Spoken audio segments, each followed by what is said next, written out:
Hello and welcome back to Beyond the Show, our pop-up podcast, and it is episode 2. Ow.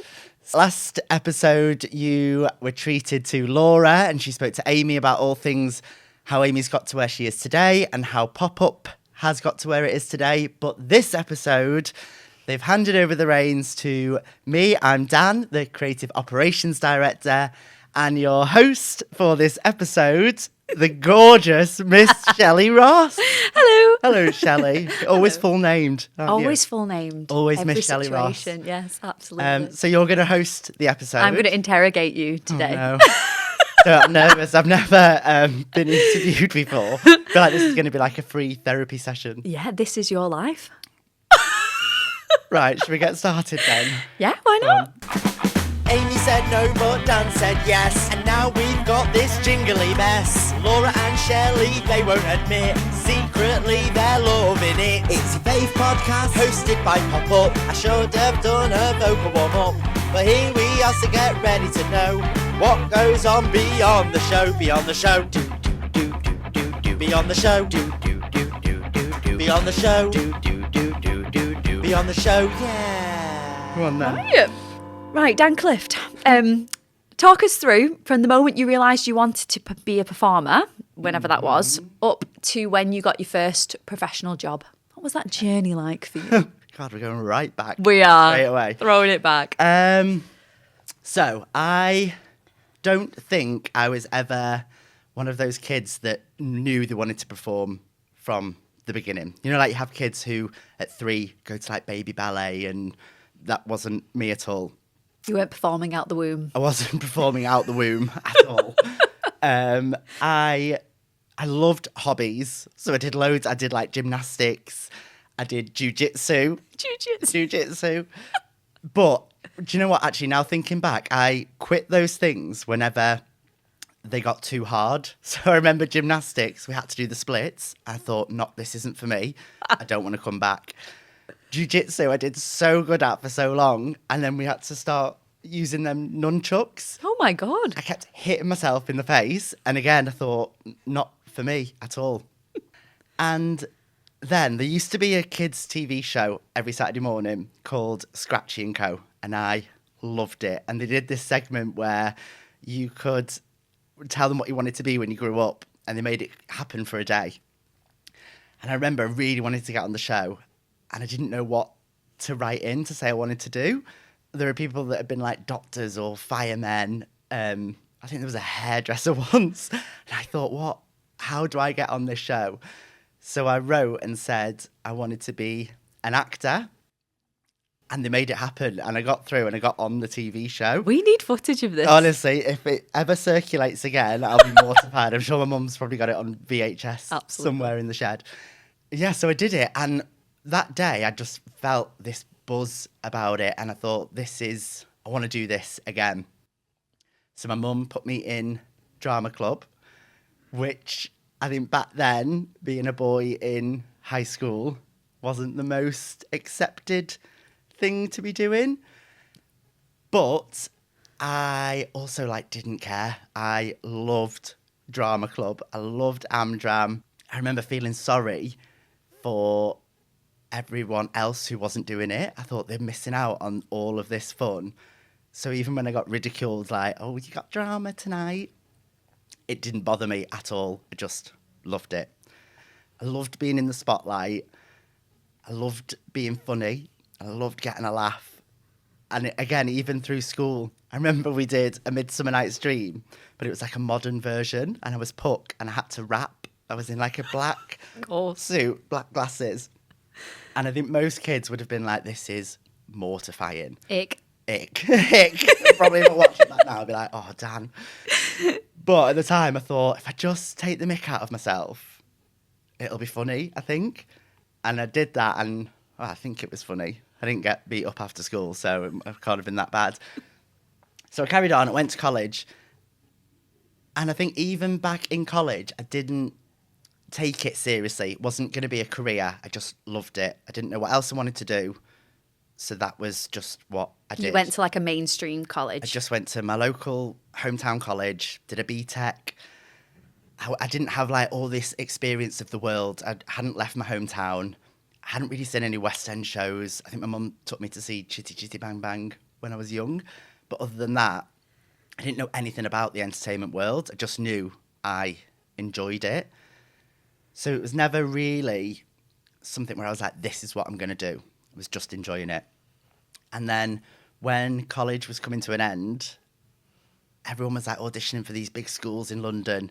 And again, it just wasn't for me. I didn't like the thought of auditioning or any of that, just wasn't for me. And it was only until this is rogue, but my girlfriend in college. Cue the laugh. My girlfriend, shout out Megan if you're listening. I was staying at her house and she had an audition for Disney the day after. She was like, just come with me, it'll be loads of fun. And I was like, absolutely not, don't want to go to an audition, don't want to do it. Anyway, she talked me into it. I went with her. She got booted out the first round. And I remember she had to wait like 6 hours in Leeds while I got the job. It's mortifying. Yeah, really mortifying for her. I'm so sorry, Megan.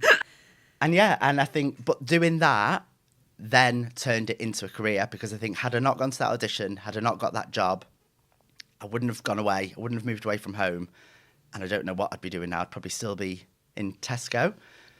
But that was the catalyst that then turned it into a career. What made you go? So you were kind of like a homebody and then you suddenly went. I actually made you go? Don't know. I think, again, maybe I just thought, you know what, it might be fun. Yeah, it's a day out. Why not? No, what made you go to Paris? What made me accept it? Yeah. My mum, I think. Your mum? Yeah, my mum. Do you know what I remember? And this is so rogue because it's not like this now. But at the end of the audition, they offered you the job and they give you the contract there and then. And it was like you had to sign it on the day. And I remember being like, this is such a big decision. And I called my mum and I was like, I've got the job, but I'm going to be away at Christmas, so I don't want to go. I don't want to leave you. And she was like, you sign that contract right now. So actually, it was because she pushed me to do it, which she always has done. Yeah. So yeah, that was why I accepted it and went to Paris. I actually got the job when I was 17, and then 2 days after I turned 18, I went to Paris. What a roller coaster. A roller coaster.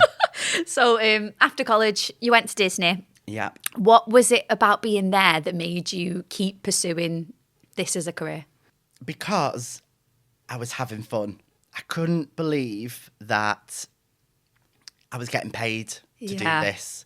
It was blowing my mind. All I'd done was work in like Tesco, or I was like an usher in my local theatre. It just wasn't fun. So I felt like I was earning my money. Yeah. But then when I was at Disney, I literally was just laughing all day, all night. I was performing. Like, I'll never forget walking out in my first parade and seeing like all those thousands of people.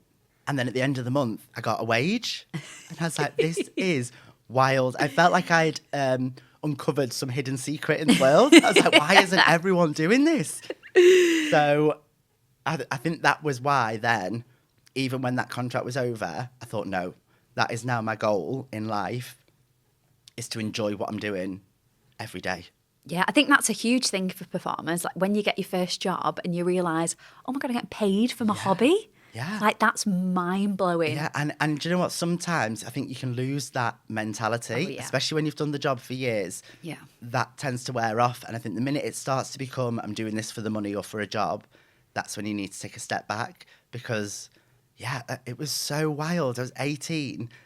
I was probably being paid pennies back then, but it felt like thousands of pounds for what I was doing. And I just couldn't believe it. Yeah. I felt like really, really lucky. Oh, that's nice. Yeah. So Amy mentioned last episode that you worked together on a ship. So yes, how did that come about?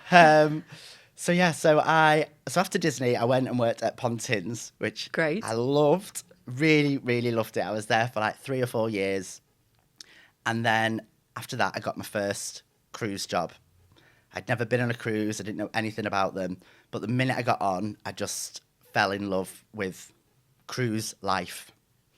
So I did a couple, and then I met Amy on, I think it was my 3rd contract. And I think this will sound cheesy and corny, but honestly, the minute we met, we just like connected, and it was like she had always been my best friend. There was me, her, and Anna, who also works for us still now. And we just had the best time. And I know last episode she spoke about it's the hardest she's worked. And it was really, really tough. But I think what we made the most out of was the elements that weren't the job as well. So the travelling, the socialising, just the general ship life. That's the bit that I remember more than the being on stage. Yeah. I mean, it feels like a lifetime ago, but it was just a wild journey. And back then, I was Amy's dance captain. It's so funny. Company manager. And honestly, if someone had told me then that one day she'd be employing me, I'd have laughed in their face because she must have had so many meltdowns over different dance routines. And yeah, we just had a laugh. Yeah, it's crazy to think that you three are still so close after all those years of working together on that contract together. It's so nice. Years. It's so nice to see. It is, and we've had so many great experiences together before even pop-up was a thing that we've been able to take into pop-up, and stuff that we remembered that we enjoyed or that we didn't enjoy, we've been able to put into practice at pop-up. Yeah. Yeah, so it's nice. It's such a nice memory. So at what point did you think about life after cruise ships, and how did you realise that this is what you wanted to do, or if entertainment world was where you wanted to stay? So I was waiting to start a new cruise contract, and actually the company I was working for at the time lost the contract. So all of a sudden I was without this cruise job that I was going to. And in hindsight, I think that was the best thing that ever happened to me, because had I gone back again, I genuinely think I'd have been one of those people who were just always on ships, never leave. I can so see that in you, that you would live on a ship. Because I love it on there. Even now, cruise director, even now when we go on, I love it. I just love ship life. But that gave me the push to be like, right, what am I going to do now? Yeah. And I was living in Manchester with Amy, and I got a job in recruitment. And I remember it feeling like a novelty. I loved putting my suit on every day, walking through the city centre. I think I bought myself a briefcase, which is fantastic. It's probably had nothing in it as well. But it felt like a novelty having that office 9-to-5 job. And then that really, really quickly wore off. I'd say there was about 3 months tops that I enjoyed it. And after that, I just didn't enjoy it at all. And I was good at it as well, but it didn't give me that buzz. Like, I was dragging myself out of bed to get there. I was starting to put my suit on and be like, I can't believe I've got to wear my suit again. Whereas 3 months before, I was loving doing all of that. So before I was in recruitment, I worked in a bar on Canal Street in Manchester. Shout out. When you think it can't get gayer, it was a musical theatre cocktail bar. But I did that, and it was really poor pay, so I went to recruitment. And in the end, I quit recruitment to go back to the bar. That's when you know. It's so rogue. I was taking like half a pay cut, but I thought I would much rather enjoy what I'm doing every day than get paid more for a job that's dull and that I'm not passionate about. So it was that moment when I was like, entertainment is the only thing that's ever kept me busy, happy, enjoying life. So I knew I had to find a way back into it. And then the old company that I worked for had an opening in their office. So I applied for that and was lucky enough to get the job. And from that moment, I've literally never looked back. I've never thought about doing anything else. I've never wanted to do anything else. I think a lot of performers go through that. Like, they've been on ships or they've been doing a performing job, and they think, oh, the 9-to-5 looks great. Yeah, and it does. It's really appealing. This job is hard. It's not 9-to-5. It's not 5 days a week. It's evenings. It's weekends. It's long hours. So that does become appealing. Yeah. Thinking, God, I'd have every evening free and weekends off and bank holidays. All of that is really appealing until you do it. Yeah. And for some people it works. Some people fall into that and then that's their life, which is great. But majority don't. Just for me, I couldn't think of anything worse, honestly. So I'm going to pivot a little bit. You were there with Amy, you were there with Amy from the start. Yeah. And last week she did a little rundown of how she became Elsa, etc. Yeah. No, you were there during the Elsa days. I was. How was that for you? So, it was so much fun when she first started Pop-Up Princesses. But I remember thinking, so Amy is really, really good at always acting like the business is bigger than it is. She's always acted as to where she wants to be next. And I can remember, I think she might have mentioned it last episode, that she was at holding meetings with her princesses. And I remember thinking, this is so funny. Why are you holding team meetings? Like, surely all they're doing is turning up and singing at a party. But I could see it getting bigger and bigger. And I could really see that Amy had found her calling, because this was growing and she was treating it like this big business. But for me, living with her, it was, I got all the jobs. Like, we would sit up till midnight wrapping past the parcels because she'd have a busy weekend of parties. So I tried to help as much as I could. And then she started to ask me to help being like a character for her. And so I did Spider-Man quite a few times. You never mentions it. No, never. I did once go viral, if you want to look for it. 3.3 million views. Lad Bible. Yeah, it was before viral was a thing as well. Yeah. But we just had so much fun. And I think we still do now, because we're best mates. We just laugh at each other. We're silly, we're stupid, but we're both passionate about what we deliver to. So me travelling the UK as Spider-Man with her as Elsa just created so many funny memories. And I just look back on it so fondly now, but it just feels like a lifetime ago. She once took me to Blackburn Town Centre and had to be Spider-Man for 3 hours in the mall. And I remember the mask was so tight on my face that when I took it off, my nose was bruised because I was in it for so long like this. Oh my God. And I would only do that for my friend. If that was someone else who I just got a job for, I'd have been like, I'm getting out of this costume. But I didn't, because it was Amy and I wanted it to be great. I love the story where she takes you around the school. Oh, don't. That video of you doing the Michael Jackson Spider-Man is so funny. No, yeah, it's hilarious. She took me to primary schools. At least your face was covered. Yeah, no one knew it was me until now. Yeah.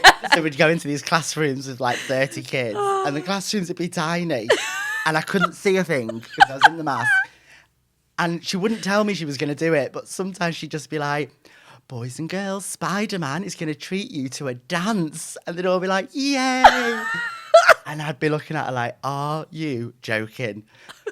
And yeah, this once she made me do this full Michael Jackson routine in this fantastic. classroom. It was a medley, wasn't it? It was I was falling over the kids' chairs. I think I was hitting the teacher in the face.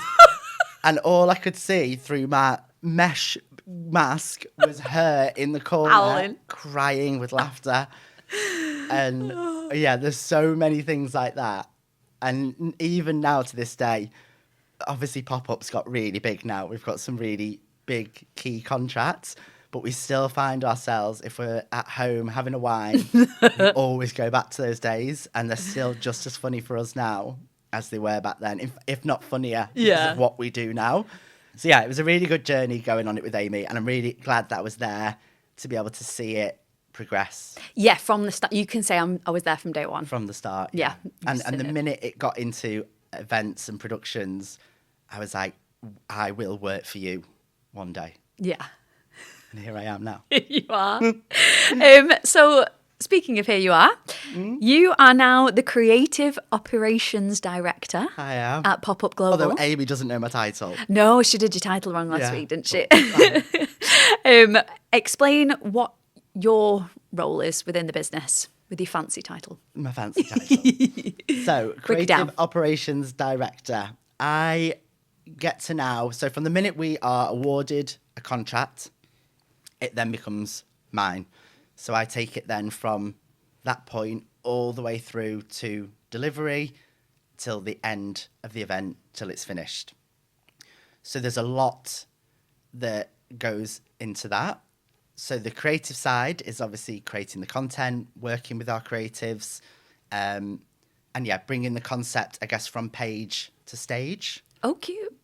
Nice little rhythm, wasn't Cute. it? I like that. Bringing it from page to stage, costume, staging, music, visuals, everything. And then the operational side is all the logistics that come with it, which is my bread and butter. Love being organised. Loves a spreadsheet. Love a spreadsheet. God, I love a spreadsheet. Loves a folder. I do. A Subfolder. For a folder. So it's the logistics of getting everything there, setting it all up, and making sure it runs really smoothly. So it's a really exciting job. I genuinely think I've got the best job out of all of us at Pop-Up. You have so much responsibility. It's wild, actually. Yeah. Yeah, it's funny you say that because I don't think I realise that sometimes. Yeah. Yeah, there are occasions when I do. Like at Christmas, we flew, I can't remember, 23 people out to Egypt or to Cairo. More, I think, because of the makeup. Oh, yeah. Yeah. And I remember arriving, being like, God, all these people are my responsibility now for the next 3 or 4 nights or whatever. So, yeah, sometimes it is. And I think I'm always the go-to. You are the An go-to event, which, for everyone. yeah, you know, you always hear, Dan. But yeah, it's a great job. I love it. I feel like everyone knows you as like this happy-go-lucky, cool, calm and collected. Cool. Oh, cool. Thanks, Well, You're cool on. as in like chill. Oh, right, fine. Nod. All right, fine. I'll let you have it. Like cool, calm and collective on a job. Yeah. No worries at all. There's got to be something that worries you during a job or the night before, or what is the things that I mean, panic you? everything worries me. I think inside I'm screaming. Internally. No, do you know what? I feel like I'm really, really passionate about patience, and calmness is the key to delivering anything effectively. Because the minute you start to stress or you start to panic, it spirals and it's like You are the best at that, to be fair. Thank you so Keeping much. everyone. Full of the compliments. I know. So yeah, I think that helps because it helps me as well. It helps Yeah. everyone around. It helps everyone keep calm. But inside as well, it's very easy to panic Yeah. if you think something's about to go wrong. Or if you just take that minute and take a breath, everything's fixable. Everything's absolutely fixable. But you're screaming inside. But I'm screaming inside. Right, okay. It's nice to know these. Weirdly, it's always the little stuff that I worry about the most. Tiny things. Tiny You things. forgot the sewing kit. 100%. Yeah. So they're the things that at night I wake up at 3 a.m. and I'm like, I've not ordered the girls' tights. But you got your pen and paper. I've got my pen and paper now where I write it down. So I remember. But in the middle of the night, it's those things that feel like the weight of the world. Yeah. And they feel like the things that are going to blow up the whole event and it's going to ruin everything. And in the morning you wake up and you're like, oh, actually all I have to do is just order the tights. Yeah. Whereas weirdly, big things like when we put on these huge scale events, I don't worry about the size of it. Yeah. I think it's just because I enjoy it. Yeah. And like you always say, it's not heart surgery. It's not art surgery. Singing and dancing. Exactly. It's just singing and dancing. And by the nature of what we do, it's entertaining. So I think in order to deliver anything effectively, you've got to enjoy what you're doing. Yeah. Because how is an audience going to enjoy what we've put on if we've not enjoyed doing it? If you're panicking and stressing. If we're panicking, behind the scenes. If you're putting that stress onto performers and Yeah. they've got to go on stage and perform, it's going to read that they're stressed. Yeah. Whereas if you just enjoy the whole process, even the stuff that goes wrong, just laugh, smile, and learn from it, Right. and it's fine. What do you think are the key elements to delivering or producing really fantastic entertainment? Again, I've said it, but patience and calmness, Yeah. enjoyment. I know I've just said that as well, but that is such a key element. Everything that I do, I try and focus it around fun. So even the most boring of jobs, I will find that element of fun within it and project that onto everyone around me so that everyone just enjoys I think the whole you're process. really prepared as well. And I think that's Thank also you. a really Preparation, good key. listen, preparation is key. Yeah. Fail to prepare, prepare to fail. But you do, you have to be so organised. You have to be able to think of everything all at the same time. But just, calmness and patience. And actually, I think the other key element to delivering great entertainment is, and I speak about this a lot, there's a big thing now where people are saying audiences want something they've never seen before. We hear it all the time from clients. We want never before seen. And I think that's not actually what you mean. No. You want something that audiences will never forget, not that they've never seen, because it's got a tendency now to go so rogue. We're literally a step away from having aliens perform Les Mis just so that it's a different version. So looking at what audiences actually want, but delivering it in a unique, creative way is the way to create great entertainment, Fabulous. I believe. Fabulous. Love that. We're going to pivot again. Okay. What was the hardest part of stepping off the stage and into your job now?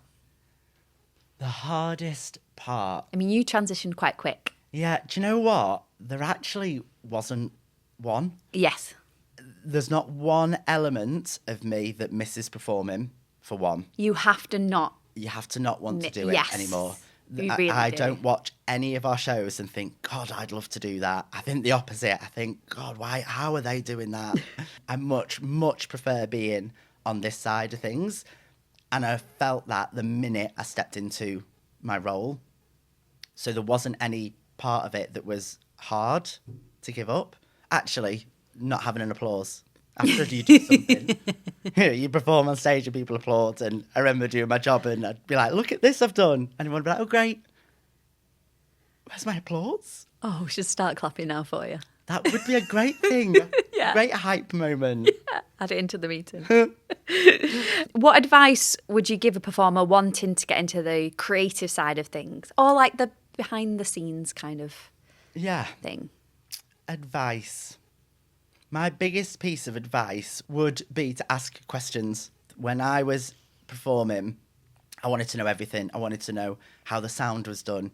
I wanted to know how they plotted the lights. I wanted to know how the seamstresses threaded the sewing machines. I wanted to know how the costume design first started. All of that stuff really, really interested me.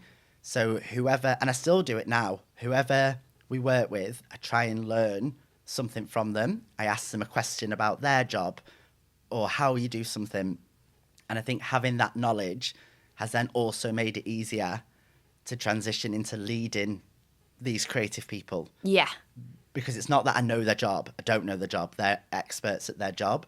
But I know enough about it to ask what I want from them and to know when it can be better. And the only way I've learned that is by asking loads and loads of questions.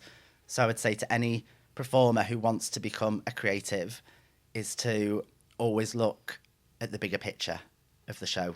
There's so much that goes into a production show. It's not just the singing and dancing. There's so much. So try and learn and soak it all up. I feel like people in this industry as well are more inclined to help people and more Yeah. inclined to answer those questions and be like, oh yeah, come watch. I mean, or- we're so helpful when any performer asks us a question. Yeah. We'll always take the time to tell them how to do something or what we've done to get to where we are, because I think we should all be supporting each other and trying to create these career paths for everyone in our industry so that people don't have to go to recruitment and put on a suit.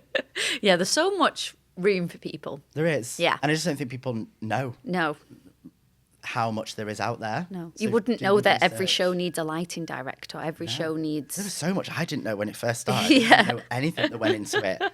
I was so naive. And I still now, whenever we put something on, there's always a new element where I'm like, I've not done that before. But it's exciting, and I try and learn from it. Like that. Right, we're really going to pivot here. You're loving a pivot today. I am. I am. When you're looking to promote or offer performers a step up in their career, if you're looking for a dance captain, a company manager, what are the attributes that you look for? It's so hard. You've just got to cast. It's so hard. Especially if you've got all newbies. You've got to Yeah. pick one person to And manage the everyone whole wants team. it. Yeah. Everyone, I think until they know what some of these jobs entail, everyone wants to be dance captain. They Yeah. want to lead the cast. The things I look for the most are attitude. I love a positive attitude. I love anyone who will just embrace the moment that they're in and make the most out of every situation. So definitely a positive attitude. And I think just a willingness to learn. and to know that you don't know everything now. Not everyone knows everything. I still don't know everything, and I'm so open to learning things. That's what I want from someone who's going to step up and be a dance captain. Yeah. So yes, it's about how well they dance, how well they retain the choreo, but there's so much more that goes into it, and it's about being a people person. To lead a team of singers and dancers and specialist acts, whoever it might be, you have to be the right kind of person to be able to do that, to get a positive response. Yeah, to get the respect. I think To get the respect, yeah. It's tough. Yeah, it's really tough. And it's about still leading how you are as a person. There are so many people that you can give a promotion to, and then it's like, oh, I've become the boss now, so this is how I must talk and this is how I must act. And actually it just pushes people away because it's not authentic. Yeah. So it's just about leading that group of people as yourself. Does that make sense? Yeah. Not going on a power trip or Yeah. not stressing. Yeah, just being confident in your knowledge. And yeah, just being sound. Basically. So you've recently announced that we're going to do Elevate again Yes. this year. Love Elevate. Can you explain a little bit about Elevate and what it is? Yeah. So Elevate is our leadership program that we do once a year. It's completely free of charge, and we do it as a way to teach creatives and performers how to lead within this industry. And it's something that I feel really, really passionate about, because actually, going back to the dance captain thing, how many people do you know who have been offered dance captain because they're a really good dancer, because they know the choreography? They're great reasons, but then why does that mean that they're then capable of leading a team? Just because they're a great dancer doesn't mean they're a great manager or leader. And that's when I think a lot of toxic people can come about, and toxic workplaces. And it's not because they're toxic, it's because they've not been taught how to lead a group of people. So I'm really passionate about giving everyone the tools that they need to be able to succeed. And it all stems from, I remember in a previous job, I got promoted a lot and really quite quickly. And it was because I was good at my job. But the more I got promoted, the more people I had to manage. And had no training in that. Didn't have a clue how to manage people. And I remember when I left that job, my manager sat me down and was like, we always knew you would struggle being a manager. And at that moment, I thought, I've been here about 5 years. You've promoted me over and over and over again. Wow. And now you're saying you always knew I would struggle being a manager. And I thought, they've never once done anything to help me succeed. If that's what you thought, why weren't you doing everything in your power to make sure I could be a manager? So that's the main reason why I really wanted to do Elevate, because I want to give people those tools to be able to succeed in them roles. So when you do step up to dance captain, you've got these little tricks and tips on how to manage. Because let's be fair, performers aren't the easiest group of people to manage. There's a lot of big personalities. And again, because this dance is good, they've got dance captain. Now they've got to tell 10 other people that they're wrong, or give them notes on what they're doing wrong. That's so scary. And I don't know how you could possibly do that without having training to be able to do it properly. Yeah, I think there's nothing like that for performers. There's no training. No. So everyone's just making it up. Yeah. Aren't they, as they go? So I think this is really unique and nice. Yeah. And again, it's do just it. We're really passionate about giving things back to our community of performers. And it's something that we don't just talk the talk, we walk the walk. And this is one of them things where we're giving back. It's just a free course that we want to try and help people. We also gave out a lot of jobs. We did, Q4. yeah. I mean, yeah, it helps us. We hired a lot of people as well, which was really helpful because they knew how it was going to roll. Yeah, and they knew our way of leading and running events. Yeah. So, yeah, it was the perfect opportunity to be able to bring in new people. Really handy. And we only have a selected few there. Yeah, because we don't want it to be overcrowded. We want to give everyone the individual attention. Yes. Because again, everyone's different. There's not just one style of leadership that fits all. You have to be adaptable to each kind of person that you're with and personality. So if we had a room full of 40 people, there's no way we could do that efficiently and effectively. So yeah, we keep it every year really small. And yeah, I'm excited to do it again this year. Yeah. It's going to be good. We're like a little good. duo on the day, aren't we? Like the Anton Deck of pop-up. And we've got such a good venue. Yeah, I love the venue. Yeah, it's really so nice. Good. Really bougie. Yeah, it's going to be really good this year. It is. Right. Try and remember your funniest moment at pop-up. Funniest moment. Oh my God, there's been so many. It's so hard because I think this question is like some things now are really funny to look back on, but probably weren't funny at the time. Yeah. There are so many. Right, there's one that always sticks out, which was I called a girl once to offer her a job. We were going to offer her like a fire performer, I think, at one of the festivals that we were doing. And I called her, and the minute she answered, she went, "Capital, give me the money!" This is my favourite. And I just froze story. And hung up because I thought, she thinks she's winning a couple of grand from Capital FM, and I'm about to get a job as a fire breather. I thought, I can't compete with that. So I hung up, left it for half an hour, and then called her back again. But that really sticks in my mind because I thought it was so funny. It was such Capital, give me the money! Such a good story. It really makes me howl. Really, really funny. I still don't know if she knows that was me that called. Oh, yeah? Yeah, because surely when I it's called her same back, number. I didn't mention it at all. I thought, I don't want to embarrass her. Sorry, love, you've not won the cash. Yeah, sorry, no, but I've got a job Yeah. for you. So that was definitely one that sticks out. Do you know another one? And this is so childish, and this sums up mine and Amy's humour, because we are silly, we are stupid when we're together. We were at a really big presentation talking about this new concept that we were creating for the client. We're in this big boardroom, loads of important people around us, and it was just about to be my turn to talk about the operations of the contract and how we're going to run it. And I know how silly this is, but next to me, Amy went to lean on the chair, but her elbow slipped and she just jolted like that. And I don't know why. It made me laugh so much.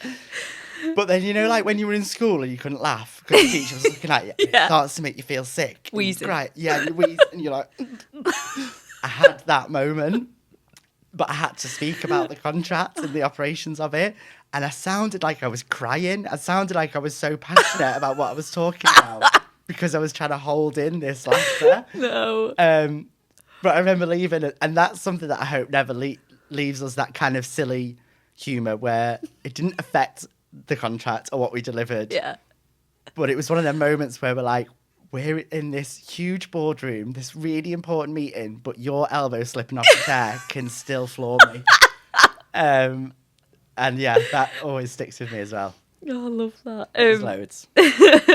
What is the best moment you've had in your career so far? Oh, wowzer. I know that's a big one, isn't it? Yeah. Maybe just in your pop-up career. I don't know. Do you know what? Every time we do something, I think this is a highlight of my career. And then we do the next thing. Bigger. And I think this is the highlight of my career. Yeah. So it feels like everything that we're doing is getting bigger and bigger and better and better. So everything's becoming a highlight, which is such a cop-out answer. The only other time I can think about is we put a show that I had created onto the ship, onto the Balletta, called Encore. And me and Anna, our choreographer, worked really hard on it. And we were in the install, we were watching it, and this must have been like the day or 1 or 2 days before it was premiering. And I thought, this is all wrong. It's not right. It's not coming across how it should do. And I changed songs, I changed the script, I added new songs in, cut different songs down, basically completely changed the show within like 48 hours. The cast was so great at just taking on everything I was saying. They really wanted it to be the best it could be as well. But that's probably one of the hardest where I've been like, oh no, or I've had the most self-doubt that this isn't going to be right. And then the minute the show went live, I knew from the first moment the cast stepped on stage, I thought this is going to be a great show. And I could just feel it. And by the end, we had like a full standing ovation.